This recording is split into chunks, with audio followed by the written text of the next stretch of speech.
오늘 하나님의 말씀 보겠습니다. 신약성경 로마서 1장 18절에서 32절 말씀입니다. 신약성경 로마서 1장 18절에서 32절 말씀 보도록 하겠습니다. 하나님의 진노가 불의로 진리를 막는 사람들의 모든 경건치 않음과 불의에 대하여 하늘로부터 나타나나니 이는 하나님을 알만한 것이 그들 속에 보임이라. 하나님께서 이를 그들에게 보이셨느니라. 창세로부터 그의 보이지 아니하는 것들 곧 그의 영원하신 능력과 신성이 그가 만드신 만물에 분명히 보여 알려졌나니 그러므로 그들이 핑계하지 못할지니라. 하나님을 알되 하나님을 영어롭게도 아니하며 감사하지도 아니하고 오히려 그 생각이 허망하여지며 미련한 마음이 어두워졌나니 스스로 지혜 있다 하나 어리석게 되어 썩어지지 아니하는 하나님의 영광을 썩어질 사람과 새와 짐승과 기어다니는 동물 모양의 우상으로 바꾸었느니라. 그러므로 하나님께서 그들을 마음의 정욕대로 더러움에 내어버려 두사 그들의 몸을 서로 욕되게 하게 하셨으니 이는 그들이 하나님의 진리를 거짓 것으로 바꾸어 피조물을 조물주보다 더 경배하고 섬김이라. 주는 곧 영원히 찬송할 이시로다. 아멘. 이 때문에 하나님께서 그들을 부끄러운 욕심에 내버려 두셨으니 곧 그들의 여자들도 순리대로 쓸 것을 바꾸어 영리로 쓰며 그와 같이 남자들도 순리대로 여자 쓰기를 버리고 서로 향하여 음욕이 부릴 듯하며 남자가 남자와 더불어 부끄러운 일을 행하여 그들의 그릇됨에 상당한 보응을 그들 자신이 받았느니라. 또한 그들이 마음에 하나님 두기를 싫어하며 하나님께서 그들을 그 상실한 마음대로 내버려 두사 합당하지 못한 일을 하게 하셨으니 곧 모든 불의, 추악, 탐욕, 악의가 가득한 자요 시기, 살인, 분쟁, 사기, 악독이 가득한 자요 수군수군하는 자요 비방하는 자요 하나님께서 미워하시는 자요 능욕하는 자요 교만한 자요 자랑하는 자요 악을 도모하는 자요 부모를 거역하는 자요 우매한 자요 배약한 자요 무정한 자요 무자비한 자라. 그들이 이 같은 일을 행하는 자는 사형에 해당한다고 하나님께서 정하심을 알고도 자기들만 행할 뿐 아니라 또한 그런 일을 행하는 자들을 옳다 하느니라. 아멘. 오늘은 죄가 도대체 무엇이기에 지난주에 이어서 계속해서 두 번째 시간을 갖도록 하겠습니다. 먼저 오늘 말씀의 내용을 살펴보면 이렇습니다. 죄인의 이 특징 중에 하나는 바로 불의로 진리를 막는다는 것이지요. 그들의 죄악은 모든 악한 경건치 않음과 불의로 나타납니다. 하나님은 그들이 핑계하지 못하게 그들이 분명히 하나님을 분명히 알만한 것을 그들 속에 보이시고 또 만물을 통해 분명히 보여 알리셨습니다. 그러나 죄인들은 스스로 지혜 있다고 여기면서 하나님의 영광을 썩어질 것들의 우상으로 바꾸는 그런 어리석은 일을 행하죠. 이런 죄악을 행하는 그들을 향한 우리 하나님의 진노는 바로 내버려 두심으로 나타납니다. 그들의 마음의 정욕대로 더러움에 내버려 두셨고 그들의 부끄러운 욕심에 또 내어버려 두셨고 그들을 그 상실한 마음대로 내버려 두셨죠. 그들은 그들의 죄악이 하나님이 정하신 사형에 해당한다는 것을 알면서도 자기들도 그러한 죄악을 행할 뿐만 아니라 그런 일을 행하는 자들까지 옳다고 부추기고 있다는 겁니다. 우리 지난주의 내용을 오늘 말씀의 내용을 살펴봤다면 지난주 내용을 먼저 살펴보고 계속해서 말씀을 전해드리도록 하겠습니다. 여러분, 죄가 도대체 무엇이기에 올해는 하나님의 진노의 형벌을 받게 되었고 또 우리 주 예수 그리스도는 사람으로 이 땅에 오셔서 우리를 대신해서 그 십자가의 대속의 죽음을 죽으심으로 우리 죄를 사하셨습니까? 여러분, 세상은 죄를 하나님의 법이 아니라 윤리적, 도덕적 차원에서 다루려고 하죠. 이때 드러난 문제점이 무엇이었습니까? 바로 첫 번째, 죄를 상대적으로 판단한다는 것입니다. 절대적 기준이었기 때문에 죄를 상대적으로 판단하고 자기를 정당화하는 도구로 사용하기도 하고 또 자기의를 쌓는 도구가 되기도 한다는 것입니다. 두 번째로는 성경에서 규정하는 죄에 대해서 이해하지 못한다라는 것이고요.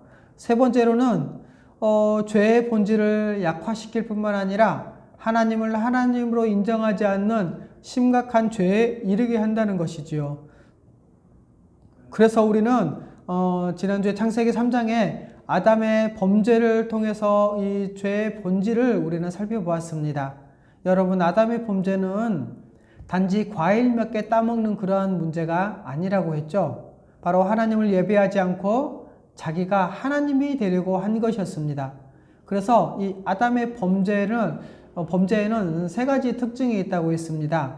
첫 번째는 바로 하나님의 말씀에 대한 불신과 왜곡이 있었고요. 두 번째는 하나님처럼 되고 싶어하는 그런 대적과 욕망이 있었습니다. 그리고 세 번째로는 하나님의 법에 불순종하는 불법과 범법으로 드러났죠. 여러분, 이렇게 아담과 하와는 사탄의 말을 따랐죠. 그런데 여러분, 사탄의 말을 따를 때 그들에게 어떤 일이 벌어졌습니까? 사탄의 말을 따를 때 바로 하나님의 말씀을 의심하게 만든다라는 것입니다. 두 번째로는 사탄의 말을 하나님을 거부하고 불순종하며 하나님을 대적하게 만든다라는 것이죠. 그리고 세 번째로 이 거짓된 사탄의 말은 거짓된 약속을 내서 우리의 왜곡된 욕망을 불러일으키고 더불어 성취 불가능한 것을 소망하게 만든다라는 것이죠.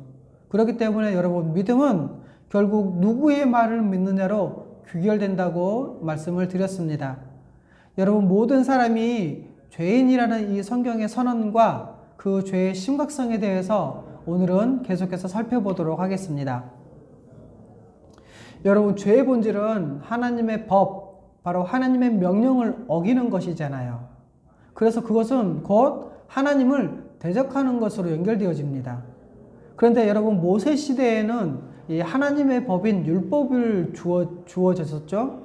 그러나 어느 누구도 이 율법을 항상 다 지킬 수는 없었습니다.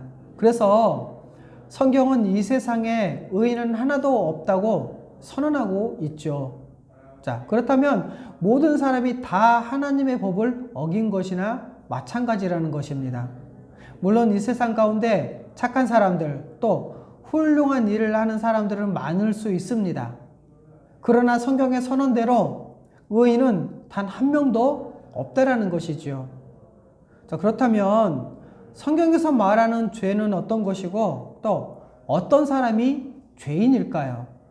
오늘은 그것을 하나하나 살펴볼 텐데요. 먼저 로마서 3장 10절에 이렇게 기록되어 있죠. 기록된 바 의인은 없나니 하나도 없으며 라고요. 그리고 19절에서 20절, 로마서 3장 19절에 20절에는 우리가 알거니와 무릇 율법이 말하는 바 율법 아래에 있는 자들에게 말하는 것이니 어떤 거 아래에 있다고요? 율법 아래에 있는 자들. 율법 아래에 있는 자들에게 말하는 것이니 이는 모든 입을 막고 온 세상으로 하나님의 심판 아래에 있게 하려 함이라. 곧 율법 아래에 있는 자들은 하나님의 심판 아래에 있는 것이나 마찬가지라는 거죠. 20절 계속 읽겠습니다. 그러므로 율법의 행위로는 그 앞에 어렵다 하심을 얻을 육체가 없나니 율법으로는 죄를 깨달음이니라. 자, 율법으로는 죄를 깨닫게 하는 것이지 그 율법의 행위로 하나님 앞에 의롭다 하실 얻을 육체가 없다라고 말씀을 하고 있죠.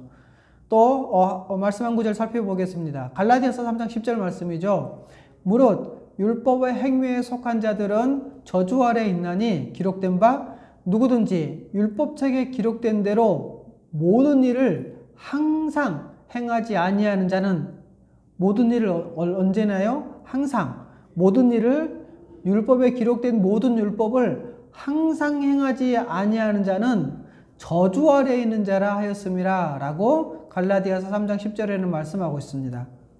여러분, 이 성경을 근거로 해서 봤을 때 여러분, 우리 모두는 하나님의 법인 율법에 불순종한 죄인들이죠. 창조주 하나님께 속한 피조물인 우리는 하나님의 법을 준수해야 할 의무를 가지고 있죠. 의무를 지니고 있는데 율법을 지키는 그 의무를 다하지 못한 것이지요. 여러분, 그래서 우리가 지난주에 창세기 3장에서 살펴본 것처럼 아담의 범죄도 하나님의 법을 어긴 것이라고 했잖아요. 선악을 알게 하는 나무의 열매를 따먹지 말라고 그랬는데 그 하나님의 법을 어긴 것입니다. 자, 그렇다면 우리 모든 사람의 이 불순종의 죄는 곧 아담의 죄와 본질상 동일하다는 것이죠. 여러분, 성경에서 말하는 죄는 하나님의 법, 하나님의 율법에 대해서 불순종한 것입니다. 그것은 아담이 지은 죄와 같은 죄라는 것이죠. 그리고 그 죄는 바로 하나님을 예배하지 않고 자기가 하나님이 되려는 것이죠. 그래서 아담의 죄와 본질적으로 동일하다라는 것입니다. 여러분, 우리 모두는 아담과 같은 그러한 범죄를 저지른 죄인입니다. 하나님의 심판을 피할 수 없고 아무런 변명도 항의도 할 수 없는 그러한 죄인이라는 것이죠. 그렇기에 하나님의 율법 아래에 있는 자는 다 하나님의 심판 아래 놓인 것입니다. 여러분, 창세기에 아담의 범죄를 기록한 그 이유에 대해서 지난주에 말씀을 드렸는데, 바로 그것은 이 세상에 죄가 어떻게 들어왔는지, 이 세상에 죄와 사망이 어떻게 들어왔는지를 설명한다고 말씀을 드렸죠. 그런데 그것뿐만 아니라 창세기에 아담의 범죄를 기록한 이유는 바로 모든 사람이 이 아담의 범죄와 같은 죄를 지었다는 것을 보여주려는 것이기도 합니다. 그리고 그 후에 주어진 이 모세의 율법을 통해서는 우리 모두가 하나님의 법에 불순종한 죄인이라는 것을 더 분명하게 확신시켜 준 셈이죠. 그래서 20절에 로마서 3장 20절에 뭐라고 말씀하고 있습니까? 율법으로는 죄를 깨닫게 한다라고 말씀을 하고 있죠. 자, 그렇다면 여러분, 죄의 심각성은 어떻습니까? 얼마나 심각합니까? 우리는 그 죄의 심각성에 대해서 살펴봐야 됩니다. 여러분, 자기가 스스로 하나님이 되어서 하나님처럼 살려고 했던 이런 인간들, 그래서 참된 하나님을 부정하고 그분의 뜻을 어겼죠. 그래서 이것이 가장 크고 첫째 되는 계명을 어긴 것입니다. 죄의 심각성의 첫 번째는 바로 가장 크고 첫 번째 되는 계명을 어긴 것이죠. 그것은 바로 창조주 하나님에 대한 범죄였습니다. 여러분은 하나님을 예배하지 않는 것입니다. 바로 이게 가장 첫째 되고 가장 크고 첫째 되는 계명을 어긴 것이죠. 하나님을 하나님으로 인정하지 않고 그분 앞에 엎드리지 않는 것, 그분을 예배하지 않는 것이죠. 그래서 성경에서 말하는 이 죄의 불의함은 하나님께 영광 돌리지 않는 것에서 시작되고, 바로 그것이 미움, 무정함, 원통, 음란에 이르게 된다고 하는 것입니다. 자, 그렇다면 여러분, 하나님의 법, 이 율법을 어긴 증거가 무엇입니까? 그것은 바로 하나님의 율법을 안 지키는 것입니다. 불순종하는 것에 있다라는 것이죠. 여러분, 죄인의 특징은 하나님의 법을 지킬 필요도 없고 또 지키려고 애를 쓰지도 않는다는 것입니다. 그래서 하나님의 법을 우습게 넘겨버리죠. 왜 그렇습니까? 바로 하나님이 아니니까. 내가 하나님이니까. 그래서 내가 불편하면 안 지키는 것입니다. 그러면서 우리가 얼마나 큰 죄를 지었길래 하나님이 우리를 영원한 지옥에 보냈느냐라고 하잖아요. 그런데 여러분, 우리의 죄는 다 하나님을 대상으로 한 것입니다. 여러분, 하나님은 우리 죄로 인해서 피해를 입으셨다는 것이죠. 그래서 하나님의 뜻에 불순종하는 그 죄는 그 크기나 성격에 상관없이 바로 하나님에 대한, 창조주 하나님에 대한 범죄이기 때문에 우리가 생각하는 그런 일반적인 범죄보다 가장 크고 심각한 죄가 된다는 것입니다.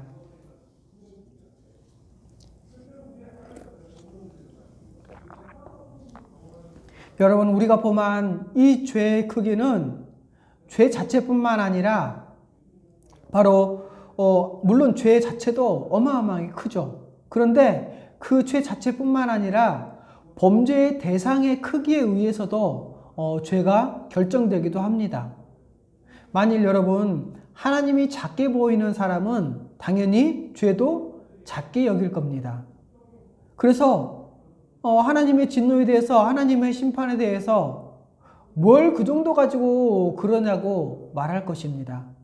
하지만 하나님의 하나님을 크게 여기는 그 사람은 자기가 아무리 작은 죄를 지었다 할지라도 바로 하나님 앞에서는 자기의 죄가 얼마나 큰 죄인지를 느끼게 된다는 것이죠. 여러분, 이렇게 죄로 인해 피해를 입으신 분이 크면 클수록 그 죄의 크기는 한도 끝도 없이 큰데, 상상도 할 수 없는 이 영원히 무한하신 그 거룩하신 하나님에 대한 죄이기 때문에 그 어떤 죄도 영원히 죽음을 피할 수 없는 것입니다. 영원한 죽음에 처하게 된다는 것이죠.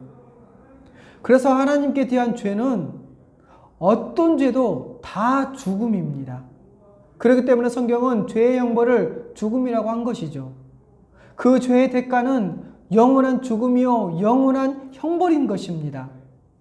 그래서 마태복음 22장 37절에서 38절에 예수님께서 이렇게 말씀하셨죠. 예수께서 이르시되 내 마음을 다하고 목숨을 다하고 뜻을 다하여 주 너의 하나님을 사랑하라 하셨으니 38절 이것이 크고 첫째 되는 계명이요. 여러분, 하나님의 뜻의 전부는 바로 하나님을 예배하고 하나님을 인정하는 것에 기초한 것인데요. 그런데 예수 믿지 않는 것, 하나님을 예배하지 않는 것, 이것이 가장 큰 죄라는 것입니다. 우리가 이 죄를 지은 것이죠. 그리고 조금 더 나아가면 어떤 죄를 짓든지 그 죄의 전제에는 바로 하나님의 뜻에 불순종하는 것에 있다라는 것입니다. 이렇게 죄의 심각성 첫 번째는 가장 크고 첫 번째 되는 계명을 어기는 것, 창조주 하나님께 대한 범죄라면, 두 번째는 바로 이 죄의 악한 자기중심성이라는 겁니다. 그래서 이 죄의 악한 중심성이 하나님 대신 우상 숭배로 드러나는 것이죠. 자, 그러면 왜 우상을 숭배합니까? 여러분, 인간은 하나님을 거부하고 떠남과 동시에 자기가 부족하다는 것을 알게 됩니다.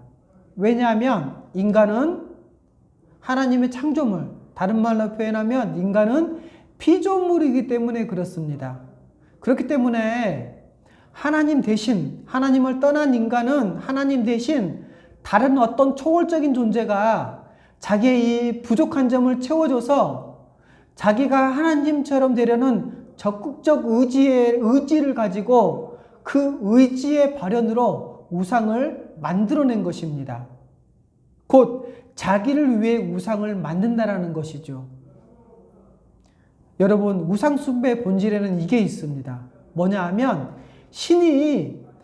자기가 섬기는 신이 원하는 방향으로 신을 설득시켜서 신이 자기를 섬기게 만드는 것에 있다는 겁니다. 다시 말씀드릴게요. 우상에 깊이 박혀있는 그 본질은 뭐냐? 신이 원하는 방향으로 신을 설득시킨 다음에 그 신이 자기를 섬기게 만든다는 것이죠. 그런데 여러분, 교회를 다니는 사람들 중에도 이런 방식으로 하나님을 마치 우상처럼 섬기는 사람들이 있다는 것입니다. 하나님이 원하는 것을 해드릴 테니까 하나님도 내가 원하는 것을 해주셔야 한다는 식으로 하나님을 섬긴다는 말이죠. 우상을 섬기듯 말입니다. 그런데 여러분, 우상은 결국 인간 자신을 위한 존재입니다. 하나님 대신 자신을 섬기는 것이죠. 그래서 이 우상의 본질은 결국 자기 숭배에 있습니다. 그래서 여러분, 죄는 자기 사랑, 곧 자기 숭배로 점철된다고 말할 수 있는 것이지요. 디모데후서 3장 1절에서 1절 후 뒷부분과 3장 2절 앞부분에서는 이렇게 말씀하고 있습니다. 들어보십시오. 말세 고통하는 때가 이르러 사람들이 자기를 사랑하며 돈을 사랑하며 자랑하며 교만하대요. 여러분, 하나님을 떠난 자들의 특징을 묘사할 때 그 중에서 제일 먼저 나오는 것이 바로 자기 사랑입니다. 그리고 자기를 사랑하면 돈을 사랑하게 되어 있죠. 왜냐고요? 돈은 자기가 원하는 모든 것을 해줄 수 있다고 믿기 때문에 그렇습니다. 그래서 돈을 사랑하고 모든 날을 자기들을 위해서 또 자기 마음대로 살아가는 것이죠. 심지어 어떤 사람들은 교회를 다니는 것도 자기를 사랑해서 다니는 사람들도 있다라는 것입니다.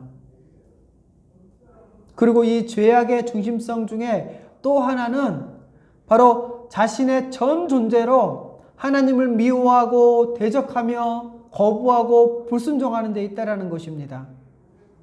온 마음과 온 힘을 다해서 자신의 지정의, 자기의 전 존재로 하나님을 대적합니다.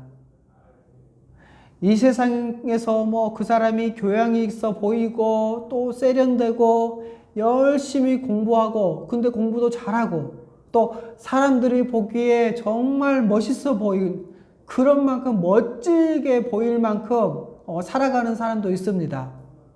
그렇지만 자기의 전 존재로 하나님을 대적합니다. 하나님을 미워하고 하나님을 하나님으로 인정하기 싫어하죠. 강한 의지를 가지고 싫어합니다. 자기의 온 감정을 가지고 하나님을 싫어합니다. 그리고 하나님을 대적하죠. 하나님의 뜻하신 바를 거부하고 불순종합니다. 이처럼 하나님을 향한 불순종의 이 정점에는 바로 하나님 없이 하나님 자리를 차지하고 살아가려는 인간의, 죄인의 오만과 자기중심성에 있습니다. 여러분, 하나님 없이 자기가 하나님의 자리를 차지해서 그럴 수 없음에도 불구하고 그럴 수 있다고 생각해서 살아가는 것입니다. 이것이 바로 죄의 본질이라는 것이죠. 그런데 창조주로부터 떨어져 나가서 독립을 한다고요? 여러분, 피조물이 창조주로부터 떨어져 나가서 독립해서 살려고 한다는 것, 그거는 허망한 환상입니다.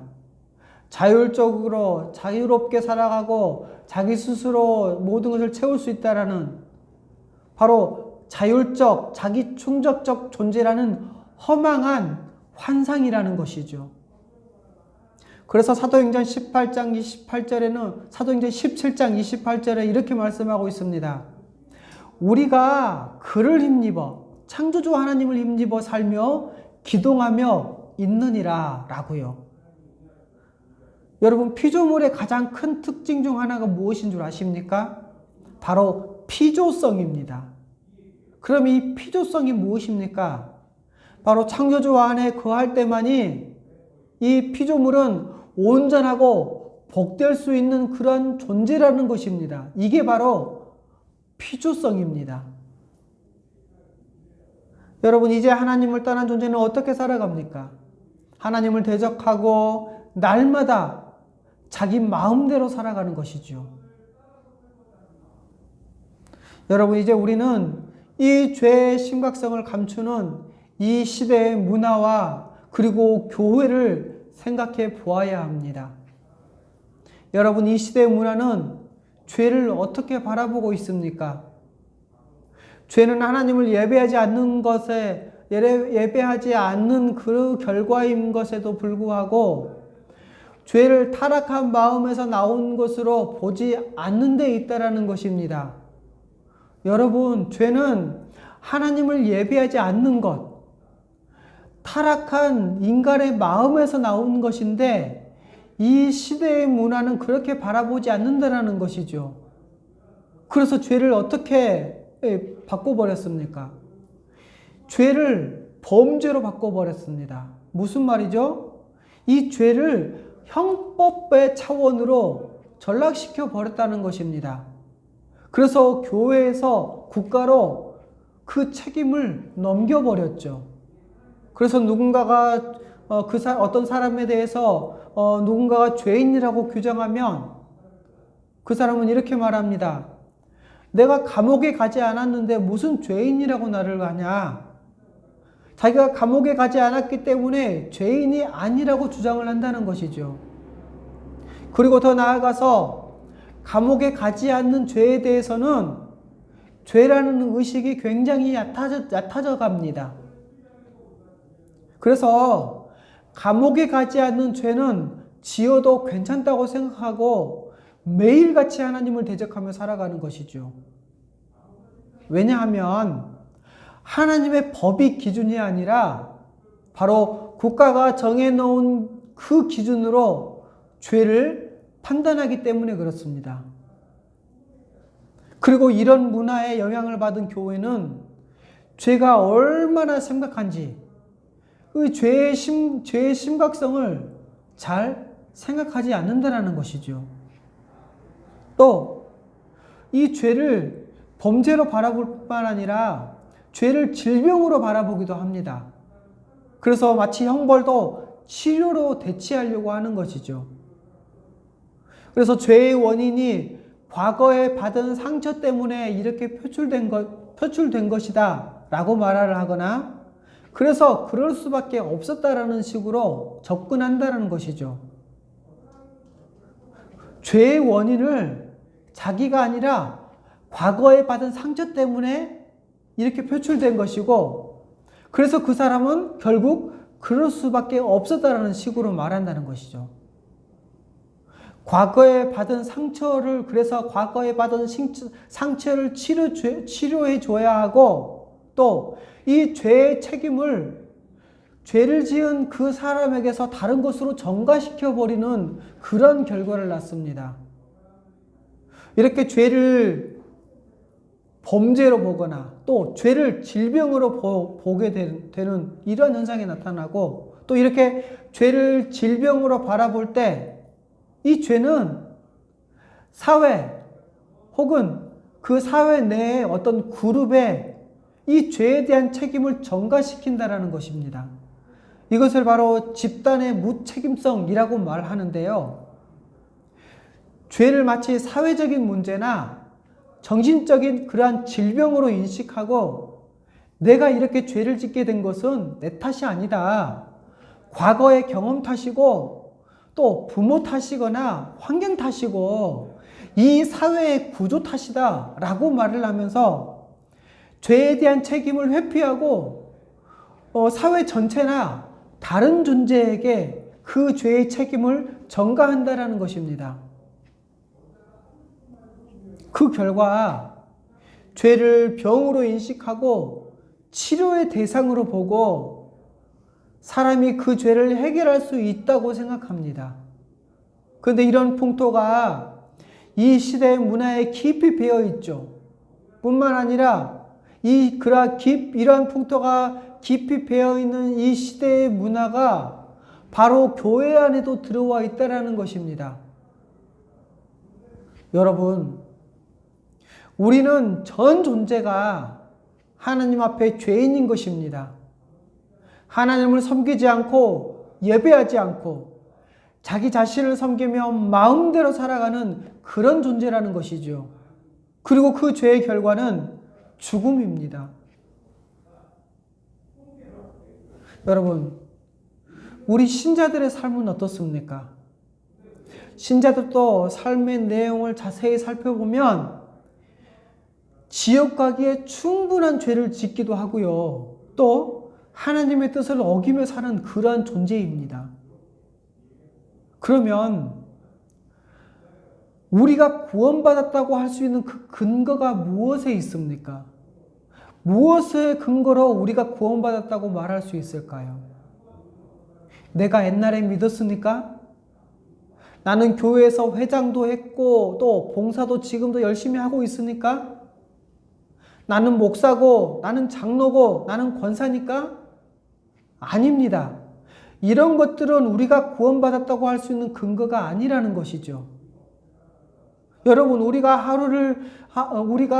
하루에 지은 그 죄로도 우리는 지옥 가기에 충분함에도 불구하고 우리가 구원받았다고 확신할 수 있는 그 근거는 바로 오늘 또 십자가 은총으로 우리에게 은혜를 베풀어 주셔서 우리의 모든 죄를 사해 주시기 때문에 그렇다는 것입니다. 그게 바로 우리가 구원받았다는 근거죠.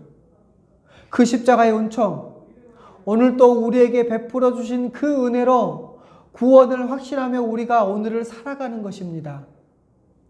이것이 바로 구원받았다는 근거입니다.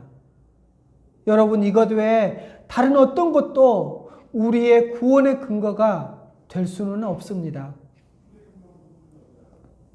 말씀 정리하겠습니다. 여러분, 죄의 본질은 하나님을 대적하는 것입니다. 그런데 사람들은 흔히 내가 언제 하나님을 대적했냐고 항변을 하죠.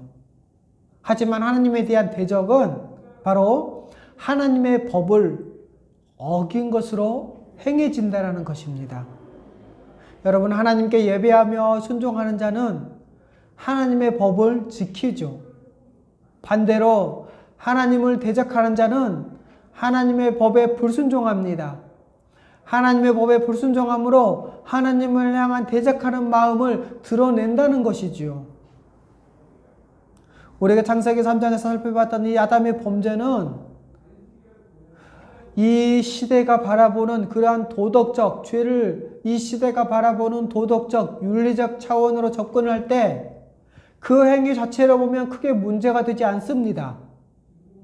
겨우 과일 몇 개 따먹은 그것이 그렇게 큰 죄입니까?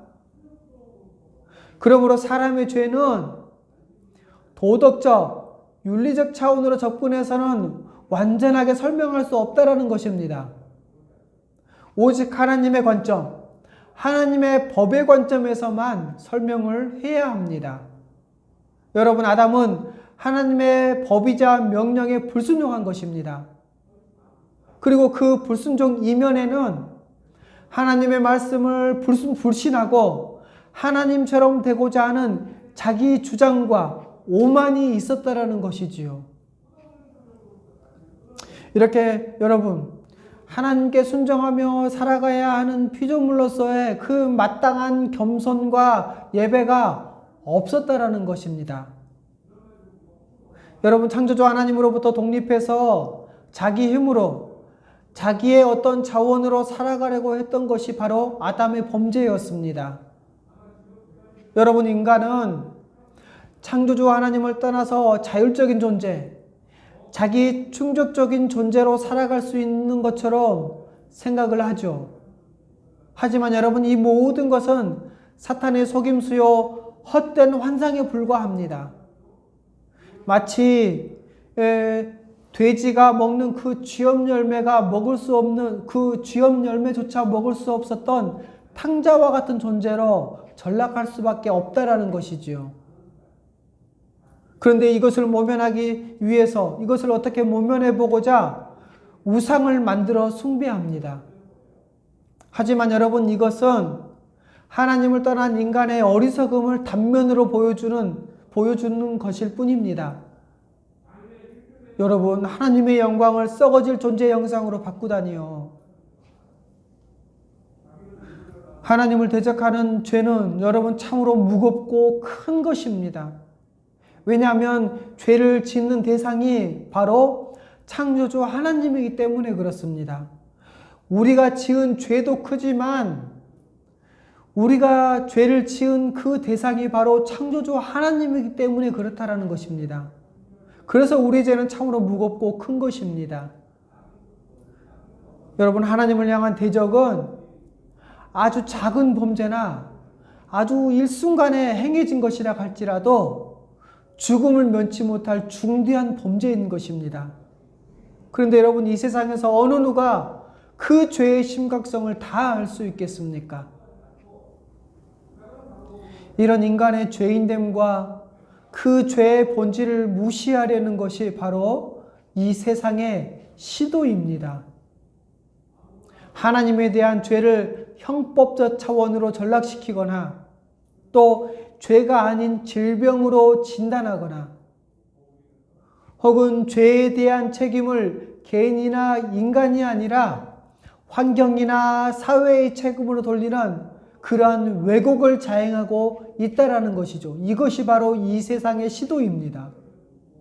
그러므로 여러분, 죄의 본질을 직시하고 자신의 죄인됨을 진정으로 고백할 때 그때야 비로소 참된 믿음으로 가는 길은 시작됩니다.